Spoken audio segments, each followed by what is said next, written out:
अस्सलाम वालेकुम कराची। जैसे कि मैं हूँ आपका शोएब उल्लक। तो आज हमारे साथ मौजूद हैं सोहेल हाशमी साहब। तो हम इनसे पूछते हैं क्या ये हकीकी और एमक्यू में एक हो जाएगी। शोएब उल्लक साहब बहुत शुक्रिया आपका। डॉक्टर फारूक सत्तार साहब ने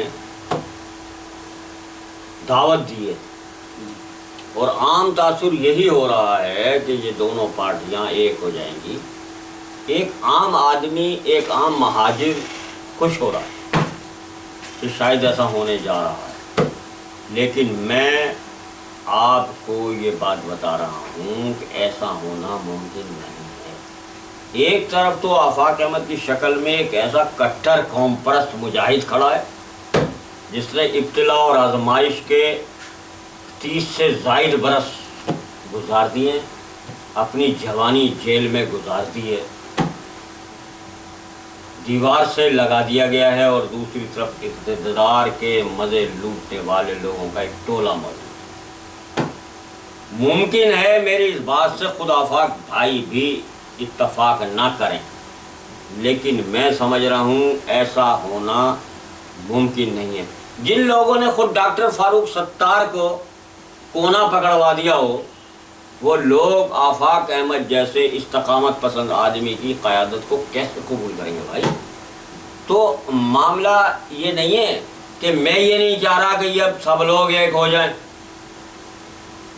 मेरी ये ख्वाहिश नहीं है, अल्लाह ना करे ये मुत्तहिद भी हो जाएं। तो भाई ये 30 साल तक मुत्तहिद रहे हैं आफाक अहमद के अलावा, 30 साल मुत्तहिद रहे हैं। उन्होंने 30 साल में महाजरों को 24,000 जनाजे, 11,000 बेवाएँ, 38,000 यतीम बच्चे, 26,000 पलाटों पर कब्जे, 60 लाख बेघर ख़ानदान खाना बदोशों की तरह ज़िंदगी बसर कर रहे हैं किराए के मकानों में, 17 लाख बेटियां जहेज न होने की वजह से अपने घरों में बैठी हैं।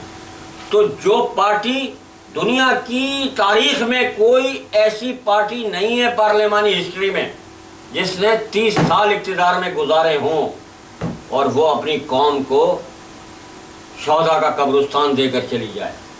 30 साल में तो मेरे भाई शोएब उल्लक साहब, 30 साल के दौरान तो मेरे अजीज़ 300 साल की मनसूबाबंदी कर देती है अगर कोई पार्टी इक़्तिदार में हो तो अगर आफाक अहमद, मैं समझता हूँ ऐसा मुमकिन नहीं है। वो एक नजरियाती इंसान है, एक नजरियाती लीडर। मुझे तो नहीं लगता जैसे कि हकीकी मिल जाएगी जाके। नामुमकिन है भाई, ये शोशे छोड़ने से महाजरों के मसाइल हल नहीं होंगे। मुत्तहिदा के बानी ने इस नजरिए से दस्तबरदारी का फैसला कर लिया और सिंधो देश का नारा लगा रहा है। आफाक अहमद तो ऐसा नहीं कर रहा। और महाजिर नजरिए से दस्तबरदार होकर फारूक सत्तार खालिद मकबूल सिद्दीकी पाकिस्तानी बन गए।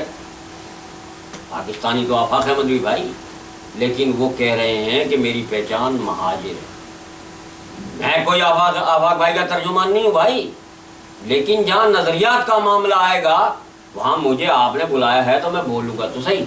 इसलिए बोलूँगा कि मैं खुद एक उर्दू बोलने वाला महाजिर हूँ, और जहाँ इतनी सौबतें बर्दाश्त की गई हों, जहाँ अपनों ने कमर में खंजर घोंपे हों, वहाँ पर इस तरह से कि आज अगर बैरिया टाउन पर हमला हो गया है या पीपल्स पार्टी की क़यादत जो है वो हम पे जुल्म कर रही हो तो हम एक हो जाएंगे, ऐसा मुमकिन नहीं है। इसलिए कि पीपल्स पार्टी ने हमारा हक़ ही नहीं मारा, किसी पंजाबी, पठान, सिंधी, बिलोच और सराइकी ने हमारा राइट ही हड़प नहीं किया। अगर हमारे हकूक़ हड़प किए तो उन लोगों ने किए हैं जिन्हें हमने वोट दिए थे, जिन्हें हमने अपना नुमाइंदा चुना था। हमारी नाराज़गी का इजहार उन लोगों से होना चाहिए जिन्हें हमने अपना लीडर चुना था। हमें अपनी नाराज़गी का इजहार उनसे नहीं करना चाहिए जिन्हें सिंधियों ने अपना लीडर मुंतखब किया था। आज हमारी तवज्जो पीपल्स पार्टी की तरफ मंसूब करा के पीपल्स पार्टी को महाजिर दुश्मन करार दे दिया जाता है, मगर इसकी जिम्मेदारी किस पर आयद होती है यार? हम ये क्यों नहीं सोचते? और फिर अगर क्या ये एमक्यूएम हकीकी, मुस्तफ़ा कमाल भाई और डॉक्टर फारूक सत्तार एक भी हो जाएंगे तो क्या उखाड़ लेंगे भाई? महाजरों से कुर्बानी की खालें छिली जाएंगी माजरों को अपने घरों पे रंग करने, अपनी मर्जी का कलर करने की इजाजत भी नहीं होगी। तो भाई मेरे, इनके तो अलग होने से पहली दफा ऐसा हुआ है कि महाजरों के जानवरों की खालें तक महफूज हो गई। मसला इनके एक होने का नहीं है, मसला ये है कि हमारी क़यादत महाजिर प्लेटफार्म पर मुत्तहिद होकर जे महाजिर का नारा लगाए। भाई जब सिंधी पंजाबी बिलोच पठान सब खुद को सिंधी महाजिर पंजाबी पठान और बिलोच कह रहे हैं, तो हम खुद को महाजिर कहने में शर्मसारी का एहसास क्यों कर रहे हैं? अगर आज हम खुद को महाजिर नहीं कहेंगे तो कल सिंधी को सिंधी भी नहीं कहेंगे, पंजाबी को पंजाबी, पठान को पठान और बिलोच को बिलोच भी नहीं कहेंगे। और अगर सिंधी और महाजिर दो भाई हैं तो तारीख गवाह है भाइयों का नाम एक नहीं होता, अलग रखने पड़ेंगे सिंधी और महाजिर। आपका जो सवाल था वो ये था कि एमक्यूएम और हकीकी एक होने जा रही हैं, तो मैं आज दावे से बात कर रहा हूँ ऑन एयर आपके प्लेटफॉर्म से कि आफाक अहमद और एमक्यूएम उसी वक्त मिल सकते हैं जब बहादुराबाद महाजिरों की 5वीं कौमियत का नारा लगाए, मैसूरीन को वापस लाने का नारा लगाए, कोटा सिस्टम के खात्मे के लिए अपनी वजारतों से इस्तीफा दे दे। आफाक अहमद उस दिन एमक्यूएम के लिए नरम गोशा रखने पे आमादा होंगे। अगर ये एजेंडा एमक्यूएम का है तो फिर भाई सब एक हो जाएं, हमने कब मना करा था जी।